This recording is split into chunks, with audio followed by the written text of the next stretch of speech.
wanda ya karɓi kuɗin Tinubu ya yi mishi alƙawarin ƙuri'un arewa tun daga kan gwamnoni har kan 'yan majalisu, duk wanda ya san ya karɓi kuɗin Tinubu ya mishi alƙawarin ƙuri'un arewa to ƙarya ke bai isa ba. Babu mahalukin da ya isa ya saka mu yi abun da dole yake so ba abin da muke so ba. Babu wanda ya isa ya samu mu zaɓi ra'ayin shi saboda ya karɓi kuɗi. Ubanta ni na ji maganganunka kuma na ji sakonnin da kake baiwa 'yan arewa akan Bola Ahmad Tinubu.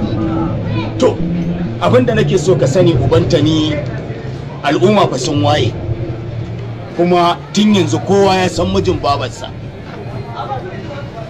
Idan kana neman followers ɗinka ko kana neman al'umma su yaba ma, ba sai ka bullo ta wannan hanyar ba, ta hanyar da ya kamata. Duk mun san komai, mun san shafe-shafe, mun san tsufa. A'a, so kake fa ka tallata dan takararka, kuma ba ka da kimar da zaka fito da dan takara ma ka tallata shi. Wallahi a yi shi saboda al'umma sun gano inda ka sa ba.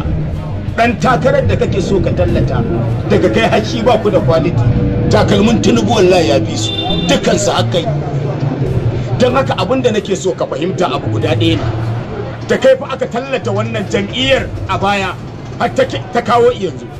Duk ba kai magana ka ce 'yan arewa kaza kaza kaza kaza ba, sai yanzu kana so ka tallata dan takararka, ko kuma a cikin tafiyar baka samun komai.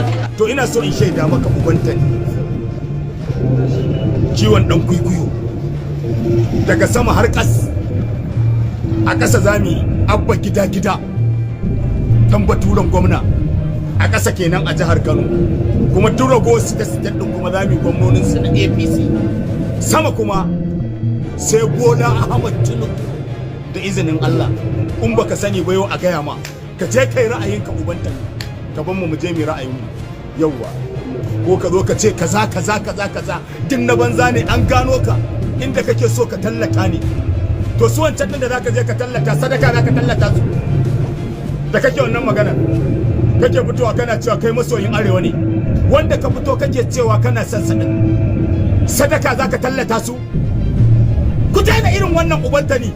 Duk abin da ya kamata mutum in zai yi rika yi fi sabilillahi saboda girman Allah, ba neman followers ba. Da ma bayani kai ka ce maganar karnukan ka ne babu abinci, ta yaya za a yi su ci abinci, sai a san yadda za a yi. Kuma bayani kullum da muke yi akan tsaro daga NSA National Security Advisor Malam Nuhu Rubadu mai ba shugaban kasa shawara ta fannin tsaro.